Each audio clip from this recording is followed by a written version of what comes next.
Hello, everyone, and welcome to Your Cup of Joy. I'm your host, Ariana Joy Christie, and I am so glad that you are here.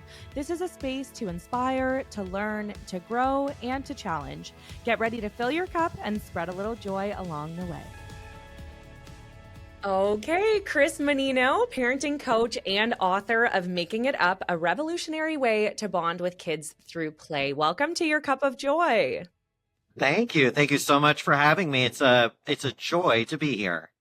I love that. Thank you so much. I saw the title of your book and I was so intrigued because even though my job now is like posting online and podcasting, I studied, my undergrad was a Bachelor of Applied Science, majoring in child, youth, and families. So I always thought I wanted to be a play therapist. I started a master's in counseling psychology because I really believed in play therapy and play for kids. So this is like a perfect match. I'm really excited to hear what you have to say. And I want to dive right in to learn a little bit about what we can expect from your book. Absolutely. So the book starts, I will say, in terms of how easy it is to relate to, with a conversation my wife and I were having. This was a number of years ago, and I was in a bunch of Bluey fan groups, and there had been this article written, and I forget the exact publication, one of the major magazines, and it was a mom, and she was just going off, and she was angry at Bluey because this is so unrealistic, and I'm doing the air quotes, but this is what she was raging about. Like, how dare the creators of this show make these cartoons look so easy and fun, and the parents are so engaged, and this is just completely unrealistic, and now my kids have all these unrealistic expectations. And so this article was kind of making the rounds, especially in some of the Bluey fan groups and stuff. And I was talking about that with my wife, and she's like, but you and I both know that Bluey is just based on theater. This is how we parent. And most people probably just don't realize that. And I'm like, yeah, it really is. And this is actually really easy to teach. Why don't we go that next step and just try to kind of write it out and make a way that parents can learn how to parent like this? So that's sort of the origin of the book. And what I did is, my background is in theater, as I said. So for over 20 years, I was an actor, director, and a theater teacher. And I was working with elementary kids, high school kids. And then following that, because I was a teacher, and like all teachers, I made very, very, very little money for a lot of hours. I then became a stay-at-home parent. So that's the other branch of my expertise is once we had the kids, it was easier for me to stay home. I worked way more hours for way less money, bluntly, and I had experience with kids. And so I started doing this daily with my own kids, and I was using these theater things. And then when shows like Bluey come along, and that's just very improv based, it's very, very simple what Joe does in the show. And I'm like, I know this. This is what I do. And here's these parents saying, this is totally unrealistic. No, it's not. It's actually really easy. And I think it's just a world that's not been explored. Realistically, theater and parenting have not really been overlapped as much. And I think that was just an opportunity that needed to be explored because it's so rich with the potential to bring connection and the potential for fun and joy.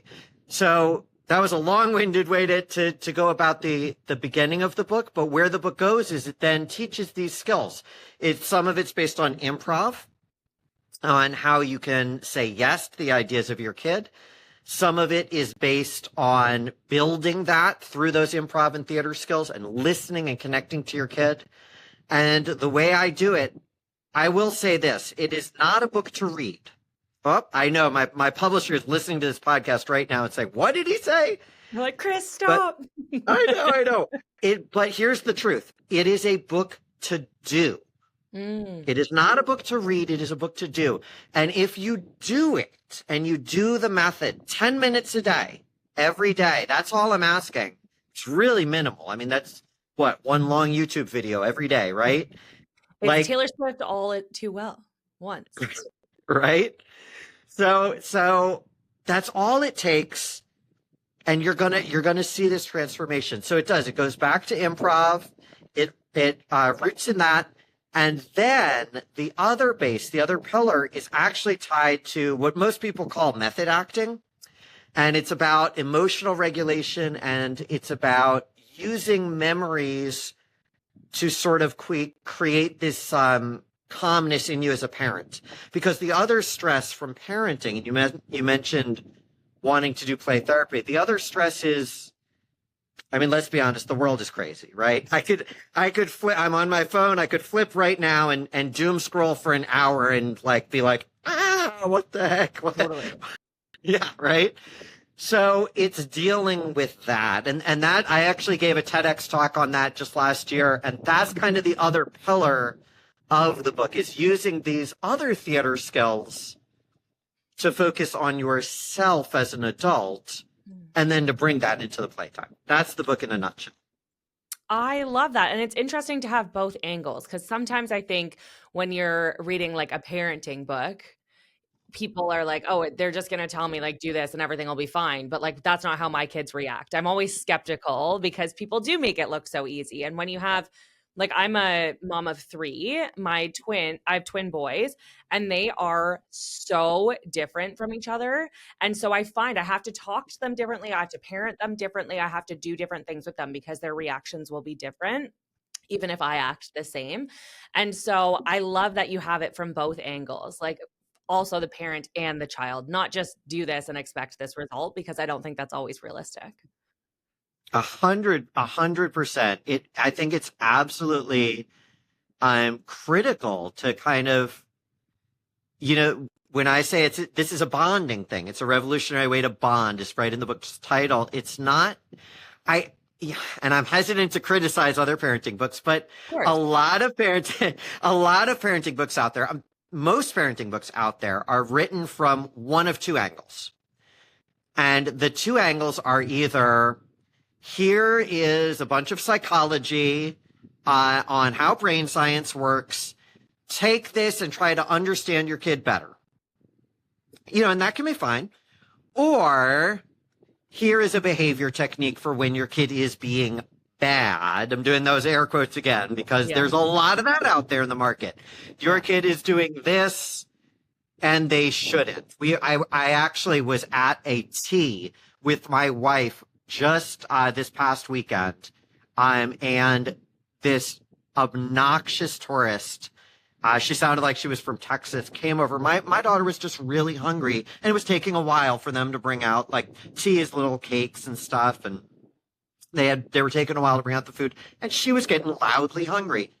Okay, she's hungry, she's 6. And the woman actually came over and was criticizing us, and I'm like, for taking her to tea, which was a family-friendly thing. There were other kids there. And I'm like, no, it is okay for kids to be kids. But I mentioned these two approaches in most parenting books because, ironically, my book is neither.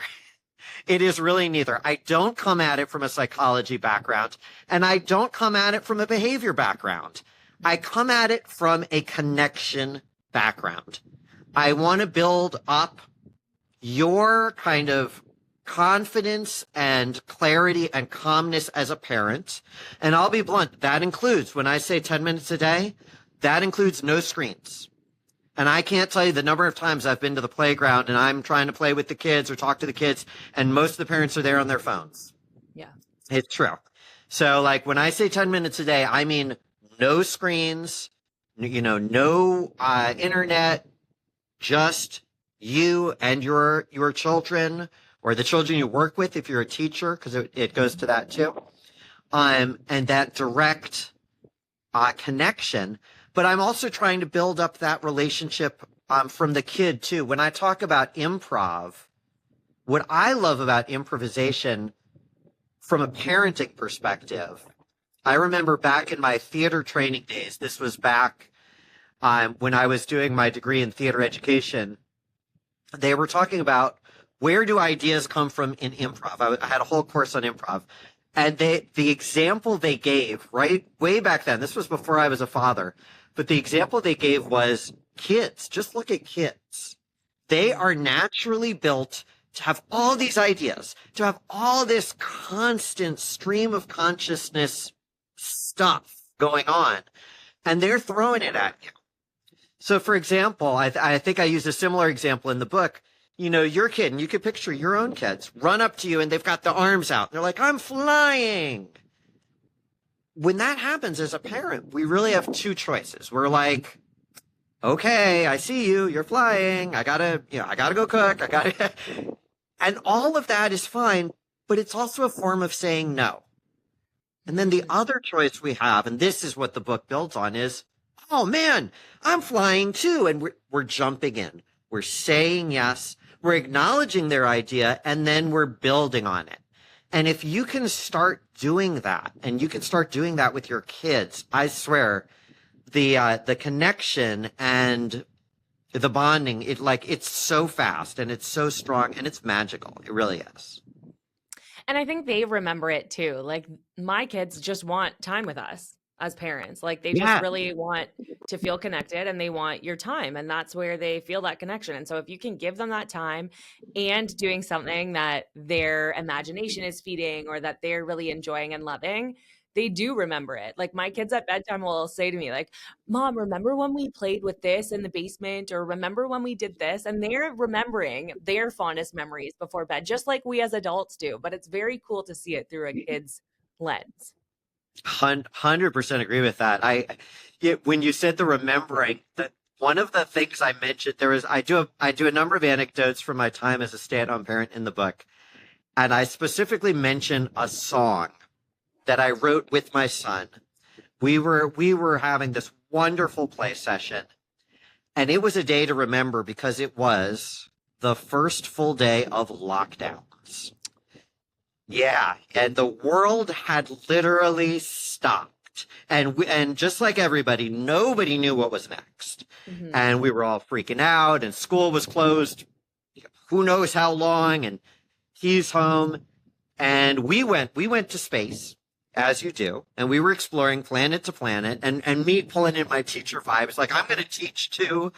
And so we're like doing this whole little song, and it ended up in the book, and I was talking to him about that, and this must have been this was years ago. It was half his age. He's only 9 now, and he still remembers the song, and he still remembers that playtime all the way from years ago. And I was like, that's, that just melts your heart. I love that. That's so incredible. But it does go to show like those things stick with them and also help them feel connected and then help you feel connected too, Oh, 100%. Yes. I love that. I know you have a theater background. Would you consider yourself always like a playful person, or did you have to kind of learn that through playing with your kids? I am a naturally playful person, but I'm definitely not always. And that goes towards that second pillar, that kind of calmness and equilibrium. What I describe it as is the storm. And that's true for anybody, but I especially think in today's world. And there's just so much in the world, from, politics to climate change to just regular work and day-to-day stuff. I feel like there's more than there ever was. I mean, when I was a kid, my parents would, I barely paid attention because I was a kid, but my parents would watch the news. Okay, you watch the news at night. They tell you a little bit about what's going on, but it wasn't connected. I had friends in other countries, and you know what I did? This is going to make me sound really, really old. I wrote them letters on paper and put them in the mail. I had pen pals. And now it's if I want to communicate, and I'm communicating with you in another country right now, totally, instantly on our technology, the world is different. It is admittedly different. So to say that I'm always playful and always in the, in that energy space, that's just a bald-faced lie. But what I do is I go back. So as I mentioned, this anchor technique that is such a core thing in the book. And that is what I do to center myself. Hmm. The anchor technique is it's honestly something I sort of made up, but it's based very heavily on Stanislavski and, again, what people call method acting. And the idea in method acting is, as an actor, when you're playing a role, you can't really bring a scene to life. You can't really play a scene unless you are remembering something similar in your own life. That's Mm. the basic idea, right? So if I'm just saying, to be or not to be, I'm doing Hamlet, whatever, I can't accurately play this, Danish prince contemplating suicide, dealing with all these crazy issues, unless I can at minimum pull up a time in my life when I felt really, really upset and overwhelmed and exhausted, stuff like that, right? And I Right. use that memory as an actor in that scene. Mm. That's the idea. That's the very, very basic idea for method acting. In playtime, what that looks like is, my kids want to play and I'm not in the mood. What do you do? Because if you go into that playtime and you force it, and Yeah. I'm sure you as a mom know, it's bad. It's Uh-huh. bad. And that's when, and I'll admit there are times when I've tried to force it. There'll be times where I let out a little yell at the kid in frustration, and I'm not even mad at them. I'm mad at something else happening in the Yeah. world, Yeah. but it slips out. Yep. So what I encourage people to do is to find a memory, and I guide them through this whole process of something positive that happened to them. And then you Mm. kind of are reliving that internally, especially at the beginning of playtime, and it helps center you. It helps like calm you. It helps refocus you. So, for example, and I always personally, I don't sell things that I don't do myself. That's actually a personal thing with me. So this whole book, I do this daily, and I do not go out into the world without an anchor. I always have a current anchor. So like my anchor right now today, I was actually dealing with a stressful situation at my day job earlier, and I'm pulling in that anchor. And that anchor today was this trip to the aquarium with my kids. It was just me and them, and they were just delightful. It was this beautiful sunny day. It's out on the coast. It's this, lovely place. And my daughter is getting her face painted. It's just this wonderful time. And so I'm thinking about that and that joy and that calmness, and then I feel it, and I can bring that in, and I can bring that into my day job. I can bring that into my play with the kids. It's Mm. not really just for playtime. It's for anything, but it really Yeah. does help.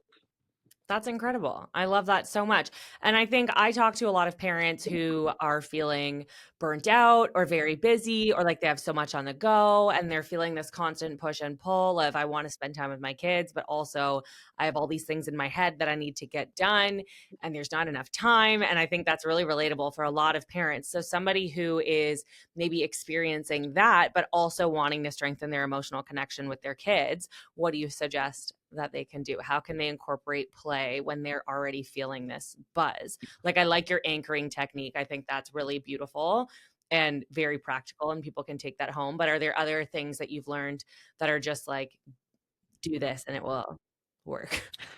I mean, I think to answer that, I mean, there's a lot of different things, but I think one of the core ideas in the book that relates right to that, because burnout A is real, and I've been there, and my wife has been there, and we've both gotten out of it, but it is real. But the anchor technique can really help. But the other thing is when I talk about playing with the kids and saying yes, it's also okay sometimes to say no. And what I mean by that is I talk a lot about this method really takes 10 minutes a day, every day. But here's the thing. You can set when that 10 minutes is. If your kid Mm. comes home and let's say they just get off the bus and they instantly want, that mommy or daddy time, and, maybe you've got a podcast to go record, or maybe you've got something else to do, or maybe you're cooking dinner, or maybe you're paying the bills, or who knows. There is other stuff in life. I am not in any way saying, oh, kid wants my attention, throw everything out the window, here it is. No, one of the things I do talk about is you're going to give them 10 minutes of undivided attention, but it's okay to say, you know what? I can't right now, but, at 3 o'clock or whatever, that's going to be our time. And I want you to even draw a picture of like how much you're looking forward to it. This is something that happens to work with my kids who are super into art, like drawing pictures in anticipation or setting up stuff in anticipation. This is the old Tea Party model. We're going to set the scene and have the kids do that. Like, you know what? I'm not going to be ready for, 20 minutes, but I need you to set it up. Can you go set that area up? And oh my God, the kids love doing that. Kids love like, we're going to arrange all these little toys or whatever. And like that often really works. And that gives you time. Okay, I've done what I need to do. I've had the second to get into that anchor space too. Use that time to get into that space internally. So like I'm paying the bills, but I'm thinking about the aquarium or I'm thinking about whatever that anchor is. It's something that the anchor is something that happened in real life. For me, it works better with kids, but it's anything that brings you intense joy. It doesn't have to be kid related either. Earlier anchor for me, my wife just had her birthday a couple weeks ago, and I wanted to do something really fancy, so I hired a boat. I live on a little island, right? So everything's boat based. So hired a boat, and we went out on this lovely sunset boat trip, and I had hired the guy to bring the dinner, and we just ate this lovely sunset dinner on the boat, right?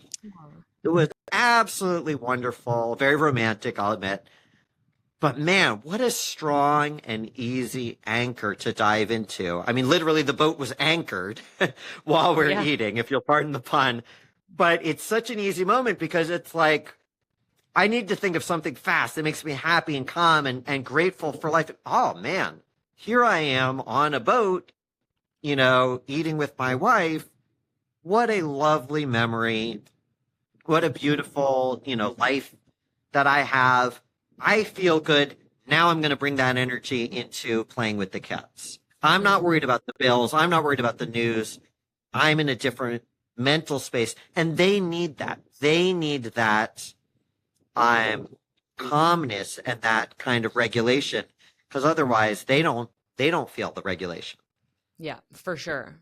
That's a very good take home that I think that people can relate to and use. What are some maybe common parenting mistakes or things that parents might be doing when trying to play with their kids? And how do we avoid The biggest one that I talk about in the book and the easiest one is so ingrained in us as parents. I know there's no technical book of becoming a parent, but I feel like it's what everybody automatically does, and it's the saying no. It's so easy you're so used to it. I mean, let's face it, from the second they're born and crawling all over the place. And let's be honest, at parent to parent, young childhood is kind of terrifying. They're constantly trying to kill themselves. They're falling into things and sticking things in their mouth and putting their fingers in sockets. And like, how do we survive as a species? It's remarkable, isn't it? Yeah, for sure. It really is. It really is hilarious. Just watching them like run into walls. Like, what are you doing? Literally. So there's a lot, right? There's a lot of that. No, that is important. And you want to set boundaries, growing up.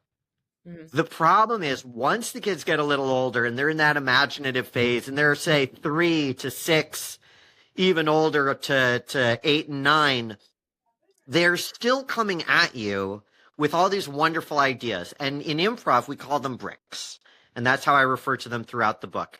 And children produce bricks all the time. A brick is any really concrete idea. I'm flying. That's a brick. I'm holding a ball. That's a brick. It's like any concrete little idea.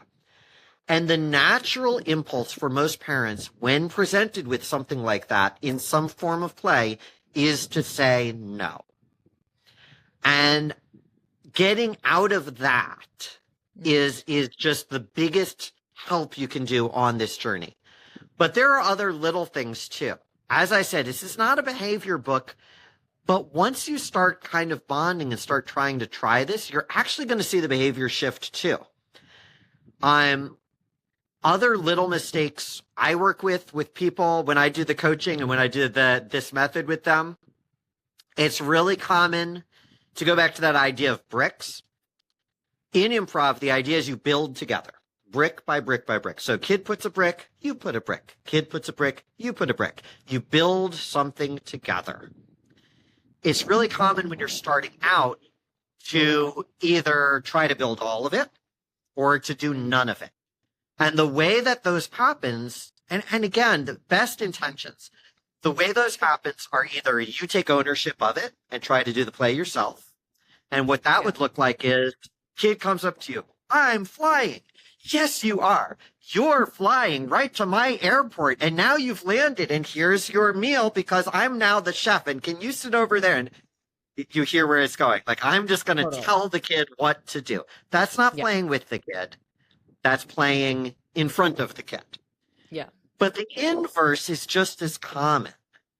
I'm flying, says the kid. And the response is, oh, why are you flying? Where are you flying to? What are you doing next? All those questions, it sounds like you're engaged, right? And the natural impulse is, oh, I'm engaging with my kid. But you're not. You're just sitting there having them come up with everything. Yeah. So those are two really, really common mistakes in this particular method that I see a lot. It's the I'm trying to do everything for yourself or forget and accidentally have the kid do everything. Once you get past those, once you get to the point where you're recognizing what an idea is, how to say yes to it. You don't have to say the word yes. You just have to accept it. And then how to build on it in a way that they can then build on that. It really is empowering. And it's something that is, I'm going to say too, this is going to sound like going out of branch, but it actually can change your communication style with other adults too. Once you start using it. Yeah. Because I've actually just been starting to write a second book that's more towards adult connection, because I was thinking about all of these skills are like you're listening and building and adding to. It's the exact opposite of literally every social media conversation ever. Yes. Right? But you're taking these ideas and being like, oh, okay, this is an idea. I hear it and I accept it. And now I'm going to build upon it. That's at its core what you're doing with the kid. And that's a really strong thing. And yeah, I've just started now kind of exploring that idea of, could this actually help change our world for adults too? And I do think it can. So interesting. That's very interesting to think about, because I'm thinking about the conversations I have in my workplace, at home, with my friends, with my family. And I think that, yeah, the brick by brick is something I think that will stick with me now, because it's similar to just saying, like, we know people who are very into themselves and only talk about them. And then we know people who are very giving, and then we learn nothing about them because they're always asking about other people. And so I think that's really cool to think about having both, an exchange of information from both sides. How can play help repair maybe like a disconnection or tension in the parent-child relationship?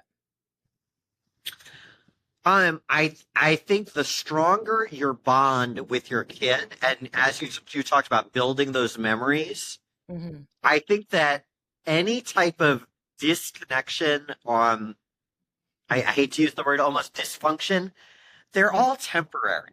They're all temporary. And I think that the more you play with your kid and the more you bond with your kid, that's what sticks. The positivity sticks. I honestly think it's happening almost, to go back to the same analogy, almost brick by brick, play session by play session. You're, here you are putting in the time and the effort, and here they are putting in the time and the effort, and that you're building that wall that was already torn down, perhaps. Yeah. And disconnect does happen, and is okay. I actually want to jump on that for a second and say, there's a common, when you get disconnected from your kid, whether it's, early on, whether it's like a postpartum thing, or just, something happens, there is nothing wrong with A, acknowledging that, and B, that does not make you a bad parent at all. Like I feel like there's a kind of stream in some of the parenting groups, especially online, that's like, oh, if you're not connecting with your kid, there's something wrong with you. I'm going to give you the perfect example. Girl was born, and we like to joke that this girl never got her umbilical properly cut because this girl only wanted mommy. Yes, the girl is my daughter, is who I'm talking about. And at the time, I was already a stay-at-home parent. So I was the primary caregiver. And bluntly, for the first few years of her life as a baby, my daughter did not like me very much. Yeah. I was not allowed to feed her. My wife had to go into work. Bottle feedings? No. Spend time with daddy? No. It was not it was not like it was with my son, who was instantly daddy's guy. This was not like that. Yeah. And I was trying, and I was feeling frustrated and disconnected. You used that word, like disconnected. Mm-hmm. And so what I did was, even before I had an actual concrete method, I just put in the real effort to spend as much time playing with her and then taking it on the road. Mm-hmm. That's the other thing. And the book does talk about that too. I think especially for people who are feeling disconnected, once you start this type of method, if you've been getting used to doing it, maybe at home or in a playroom at home or a living room or whatever, that's fine. But you really want to take it to the next level is take it on the road, because all of the strongest play times I've had with my kids have been sort of impromptu and random and out of the house. It's everything. I mean, even just driving the car. I remember picking them up from school one day and it was pouring and they were like in a mood, right? I had picked them up from school. I don't even know what happened from school. They were unhappy. And so, yeah, you better bet giants were jumping on top of that car that then had to pivot to avoid the dragons and ogres. And we went on this whole little adventure in the car and talking about it. And it was by the end of that car ride, oh boy, are they smiling and happy, and it's totally different.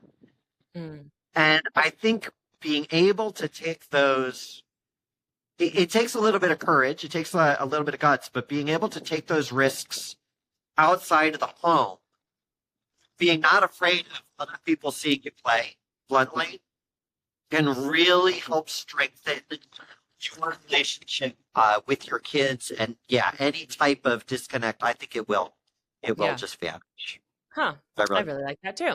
I think I hear in my parenting community a lot, and in our just community here, I hear people all the time say like, either I'm so bad at playing, or I don't enjoy playing with my kids, or, I'm not a very imaginative person. So like, that's not really for me. I don't like to do that. What would be a piece of advice for people who are maybe stuck in that space of not enjoying play with their kids, or feeling like they can't because they're not good at it? That is your own internal self-talk, and the easiest solution. And this is right out of the theater book. This is not my own idea. Like, this is right how we do it in acting too. Honestly, it's going to sound bad, but the truth is, fake it. Like, that's the solution right there. Fake it at the beginning. You got these 10 minutes of intense time. Commit to that. I'm going to put the phone away. I'm going to turn the TV off. All right, we turned the screens away, and it's just me and the kid. If you can commit to that much, the rest you can honestly at the beginning just fake. I don't have the energy to do this right now, so I'm going to fake that energy. I don't have the silliness. My kid wants me to be silly, right? Yes, that's one of those things. I'm a naturally silly guy. I do funny voices. I do all the acting and stuff. Okay, the theater background helps. But I can tell you, I have met people who never have that persona. They don't do that sort of thing. They're not the silly kind of playful person, and they fake it, and suddenly they find themselves enjoying it. It really, I know it sounds weird, but it really works. It's the same principle as that. There was a study a little while ago that when you fake a smile, you feel happier. I don't know if you've seen that study. Yeah. And it was a fascinating psychological piece that just the act of smiling, even if you feel upset or sad or whatever, It is psychologically proven that it makes us feel happier. And there's this, question of why? Why does that work? And I don't know. I don't know all the full psychology, but it works. I'll tell you. And the same thing is true with playing. If playtime feels like something you can't do, spend a few times trying to do it. Just get past that, oh, I can't. Because what's really stopping you is oh, I can't do it. Oh, I can't do it. Oh, I can't do it. Oh, I just did it. Yeah. Honestly, to put it in reverse, imagine your kid. Yeah, I'm going to use my son as an example because something just happened this week that we took as a miracle. My son is probably in the Guinness Book of World Records. I haven't checked, but he's probably there somewhere as the world's pickiest eater. I'm pretty sure.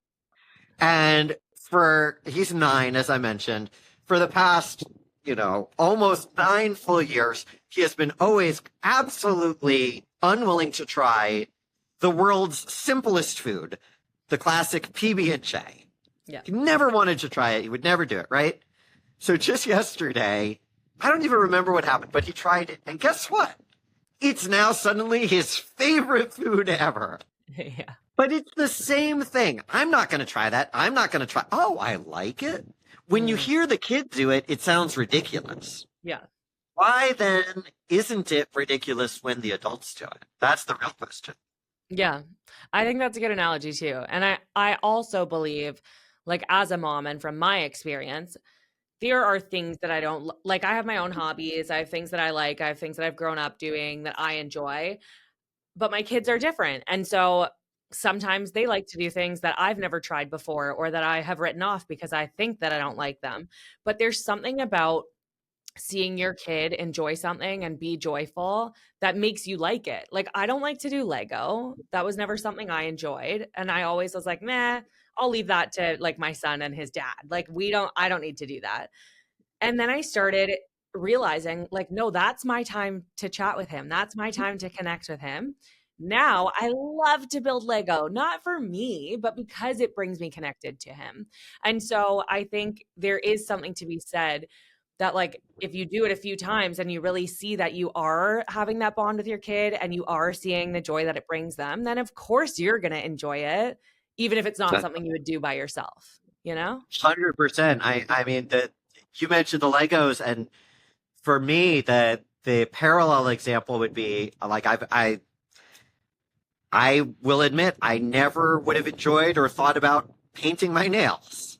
My daughter loves painting my nails, and she's terrible at it. I mean, it's all over my hands and my arm. And it's wonderful, and it's a joy because it's time with her, and she gets the biggest smiles on her face. And I love that because you're right. It's about the connection. It's about the bonding. It's not about the nails. Who cares? It's about that. Yeah. And 100% agree. You just got to try those things that you think, you're bad at or you won't like. If your kid likes it, put in the effort for them. I mean, ultimately, that's kind of part of the parenting job is, you are there for them. And, to bring it full circle back to that idea of the bonding and the bricks, that idea that kids have all these bricks and all these ideas, when you are constantly validating them and building upon their ideas, what you're doing is you're actually teaching them some really critical self-esteem and some confidence. You're teaching them their ideas have value. Their ideas are something you want to engage with. And I think that alone is something that all kids need more of. Like, I really do. We're in this kind of world where everybody's being so critical of other people's identities and likes and dislikes, and they're going to run into that down the road. Let's start them out in this place where they recognize, hey, I am a valuable person. My ideas, my identity has worth. And my parent, who is, the most important person in my life, or one of them, values that and values that in me. That is, that's the core of the bond right there. And that's so important. Yeah, I couldn't agree more. And I also feel Like from the connection standpoint too, I have seen this happen with my kid often, and it's a topic of conversation I hear a lot in parenting circles too, where they say, "Oh, my kids have come home from school. Maybe they're like new in school, they're new to programming, and they come home and I say like, "How was your day?" And they either say like, "Oh, I don't remember. What did you do? I don't know." And they don't give an answer, and parents are frustrated. Why is my kid not talking to me and telling me what's happening? And I've experienced this before. Like, surely you did something today. Why don't you tell me? But I find if I sit down with them and I engage in the activity that they are partaking in, something that they want to do or they enjoy, all of a sudden I start hearing everything about their day. Not from a prompt, not from me asking, but just because they feel more connected and relaxed and in a happy environment. And so I think it really does go to show that playing with your kids helps with that connection. Absolutely. Yeah, I could not agree more. And I love that example you just gave because, they felt like when you were asking, when you were putting it on them, no, I'm not going to participate. But when you're playing together, oh, let me tell you about that's perfect. Like Yeah. I love that so much. And yeah, and I've had similar times with my kids too. And it's true, you kind of have that default of, oh, what did you do today? What did you Yeah, do how was your today? day? Yeah. How was your day? And I will also add one caveat to that from my time both as a teacher and then I went back a little while as a substitute and I was substituting even in my kids' elementary schools. From a purely practical point of view, I think people don't realize how much happens in a day that when you ask a child what happened today or how was your day, which is summing up this entire multi-hour thing, is actually really, really hard. So That's like hard. from a psychology point of view, that's almost impossible. It's like, what did you do today? Well, do you want me to list like all 50 things or how was my day? Am I supposed to have like it's actually unreasonable. Yeah. And I try to remind myself that as a parent, like we kind of want to know, are you happy? Are you sad? But I think what I've found works better is similar to what you were saying is just go right into that connection, that playing.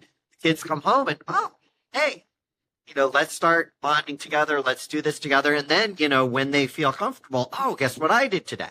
Or Hmm. guess what was a highlight of my day, is an easier one. And yeah, that's fantastic. And I think when it goes back to your brick by brick piece too, I sometimes find that if I share something with them about my day, then they want to tell me about their day. So if I say, "Oh, do you want to know what mommy did today?" and I share maybe the highlight of my day, they're excited to hear about it, but then they're even more excited to share their day too. And I think that's really beautiful too. Yeah, absolutely. Absolutely great. Yep. So, Chris, thank you for sharing all of these incredible take homes with us. I feel like I learned so much, and I'm very, very excited to read your book. I usually end my episodes with some rapid fire questions. Would you be okay with that? Sure, absolutely. And I will admit the wind is picking up a little bit, so I'm trying to put the phone a little closer. Sorry about That's that. okay. Okay, coffee or tea? Oh, coffee, easily. Same. Morning person or night person? Overall morning, but that's a Mhm. hard one. That's a good answer. Maybe one toy from your childhood that you wish you still had. One toy from my childhood. Ooh.